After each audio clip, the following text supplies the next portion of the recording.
Welcome into the Rock Talk Studio, the ultimate review of rock and roll books, docs, and movies. And today I'm going to be dissecting, analyzing, and discussing the documentary Jimmie and Stevie Ray Vaughan, Brothers in Blues.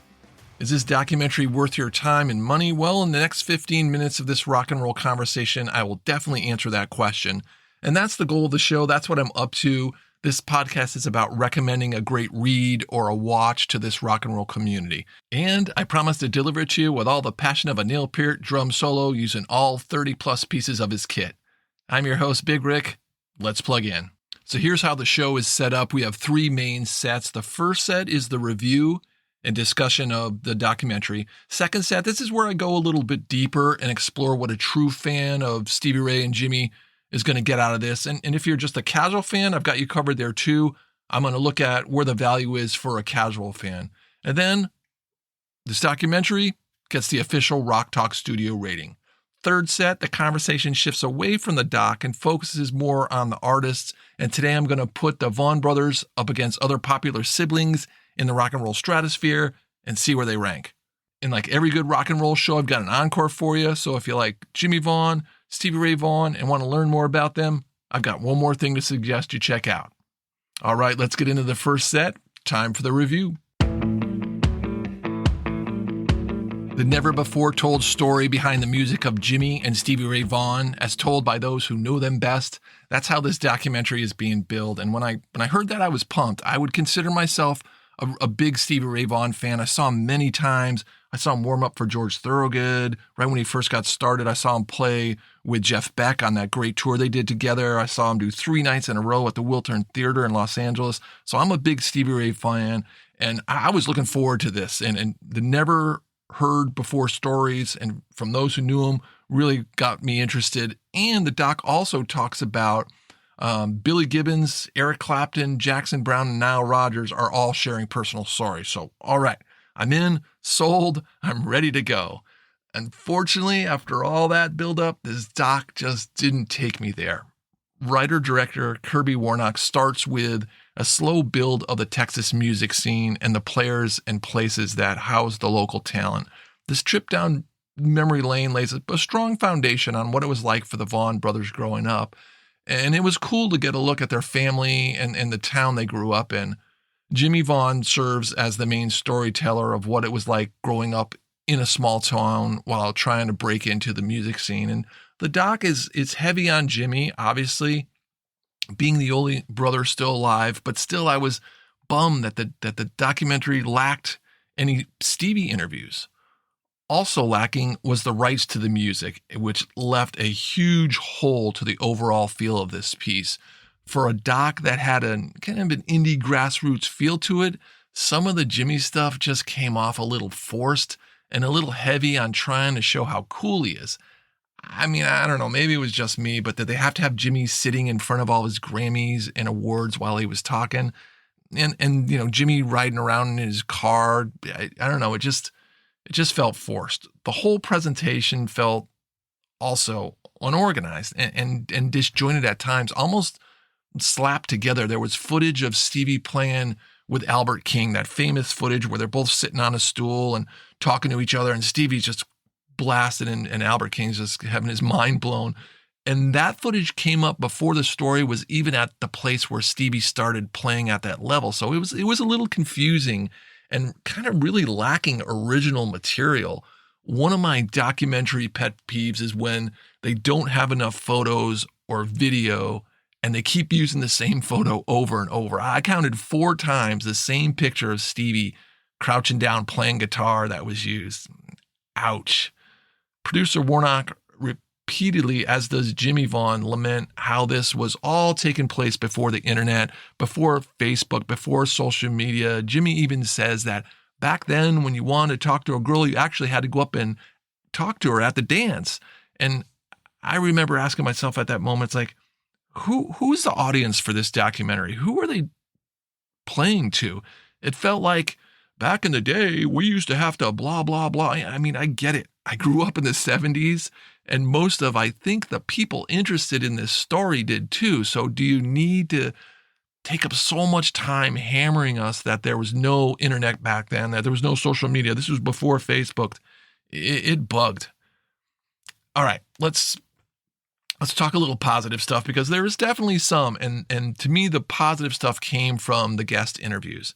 Clapton, Billy Gibbons, Jackson Browne, Nile Rodgers play a big part in sharing, to me, most of the never heard before stories. I mean, I can listen to Billy Gibbons tell a story all day long, especially when he's talking about Texas and guitars. And Jackson Browne was great. He was sharing a few stories that I've never heard before. And even now, Rodgers also spun some inside tales of the recording that Stevie did with Bowie. And that brought these stories definitely some insight and pushed it along a little bit. To me, that was the highlight. Overall, the doc suffered from the use of rarely seen or any new archival video. There was also very little from his band, Double Trouble. None of the members were there. And of course, what's a Stevie Ray Vaughan doc without a ton of music? It just lacked the raw energy and emotion that makes up who Stevie was as a musician. A lot of what is shown can be seen on other Stevie documentaries or just with a good Google search. I was definitely left underwhelmed by the documentary. And this documentary is one of my favorite all-time musicians, and the lack of material used to tell it just didn't work for me, which is too bad, because it is a great rock and roll tale.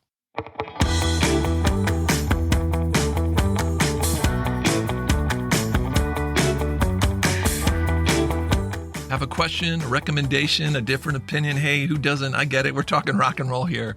Shout out to me, Big Rick, at info@rocktalkstudio.com, or visit the website to see the past episodes. Some of the past shows feature the book review of Play All Night, the new Allman Brothers book. Secret Stars is a great new book about indie rock, the 10 underdogs of the indie rock scene. I just reviewed the new Bono book, his memoir, Surrender. The documentaries that I just done recently are If These Walls Could Talk, about the Abbey Road Studios, and there's a Randy Rhoads documentary that's in there, Reflections of the Guitar Icon. Again, you can find the past shows at rocktalkstudio.buzzsprout.com.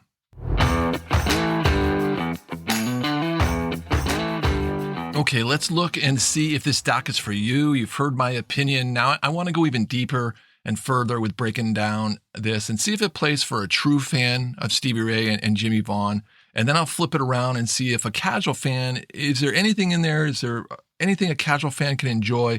And if it'll be worth investing any time in this. So let's start with a fan. Again, I'm a huge fan. And as a fan, I was bored. A lot. Bored by a Stevie Ray Vaughan documentary. I mean, one of my favorite players and one of the greatest guitarists of all time. And I get this is Brothers in Blues. So it's a brother story with Jimmie Vaughan.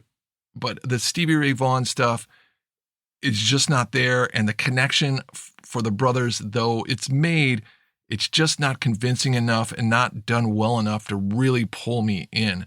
The doc, if anything, was saved by the guest interviews.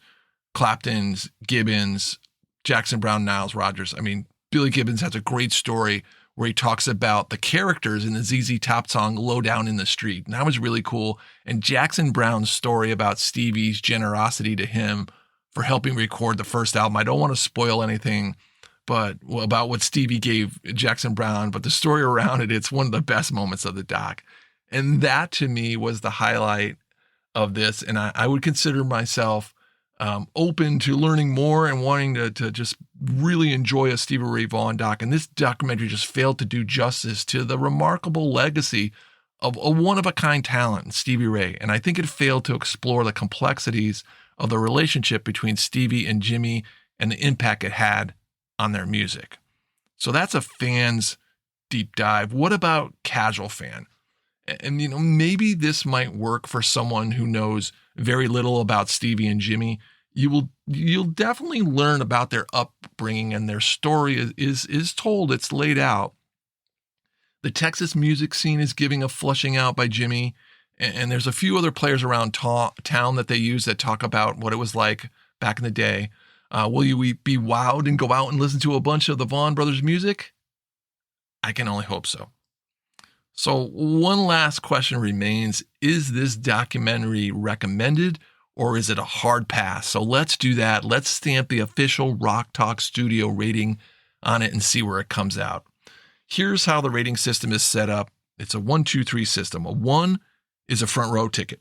Front row center, great view, very unique, over the top, nothing better, front row number 1 rating. Number 2 is a loge seat, which is not bad. A loge seat could be a recommended a documentary, or it could be an okay. And 3, you're in the nosebleeds, baby. Jimmie and Stevie Ray Vaughan, Brothers in Blues, you're in the nosebleeds. I cannot recommend this documentary, and ooh, that pains me to say that. It just didn't do enough for me to recommend it.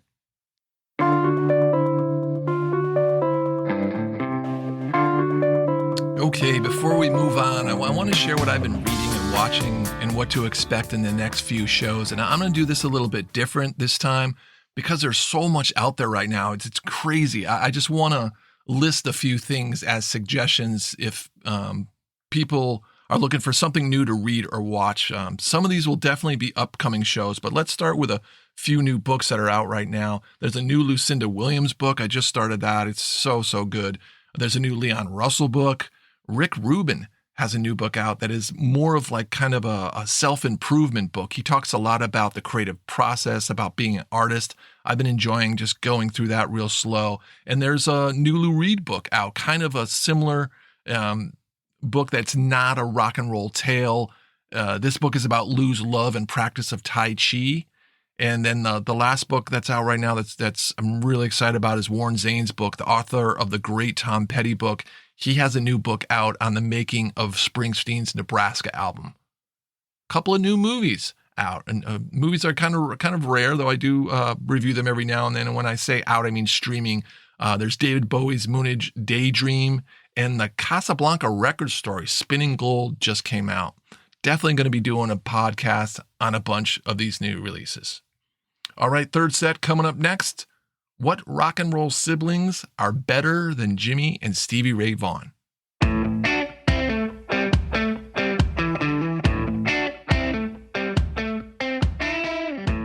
Third set time, and I'm going to do a Who's Better Than This rock and roll siblings edition. I'm going to do my top 5 rock and roll siblings.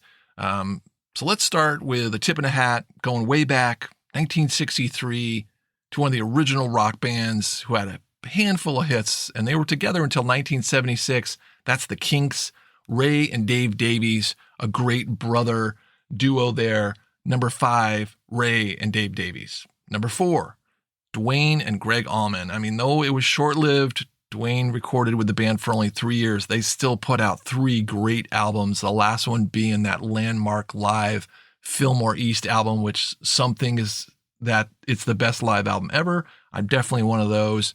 You got to give props out to Duane and Greg Allman. Number 3, Ann and Nancy Wilson. Love it. Formed in 73, still playing together, sold over 35 million records. And they're still, major staples of rock, classic rock radio. So many great hits. Ann's got such a great voice, and Nancy just rocks on guitar. Ann and Nancy Wilson, number 3 of the best siblings in rock and roll. Now, 2 and 1 are tough ones. I'm going to go to the AC/DC boys. They had to make the list. I mean, there's so many iconic songs, legendary band, dealt with the death of a lead singer, then came back even stronger. 2 brothers that wrote together and played together till Malcolm, one of the greatest rhythm guitar players of all time, passed in 2017. Angus and Malcolm Young come in at second place. Who is the number 1 siblings in rock and roll? Well, to me, it's the brothers from the Netherlands who grew up in Pasadena. You know them as Eddie and Alex Van Halen. They take the top spot. So many years of playing together, sticking together. And it's an interesting combination too, because it's drums and lead guitar versus one of them being more of a lead singer. A couple of the examples are lead singers, but drums and guitar, Alex and Eddie. I can only imagine what Wolfgang's going to find in those vaults if he ever gets to them. Just the jams. I always loved in concert how Eddie would do his guitar solo, and Alex would be in there kind of with the drums too. A lot of great stuff. I'm sure they're still going to be discovered. But number 1, rock and roll siblings Eddie and Alex Van Halen. All right, let's jump into the encore to close out the show. And the encore is just one more thing I want to add. If you are into Jimmie and Stevie Ray Vaughan, here's something I would recommend you checking out. And that's the 2 documentaries about Stevie Ray Vaughan. One of them's called Lone Star, and the other is A Rise of a Texas Bluesman. I really like these docs. They really get into it about Stevie Ray. But what you really want to do is read Alan Paul's Stevie Ray Vaughan book, Texas Flood. That is, to me, the ultimate book, and going to really, really talk a lot about the legacy of the great Stevie Ray Vaughan and his brother, Jimmie Vaughan.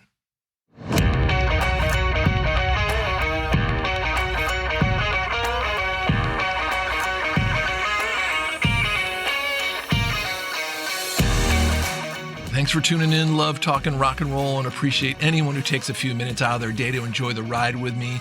Remember, you can find other and future episodes at rocktalkstudio.buzzsprout.com. All right, tear it down, pack it up, and head on down the road. We'll see you next time in the Rock Talk Studio.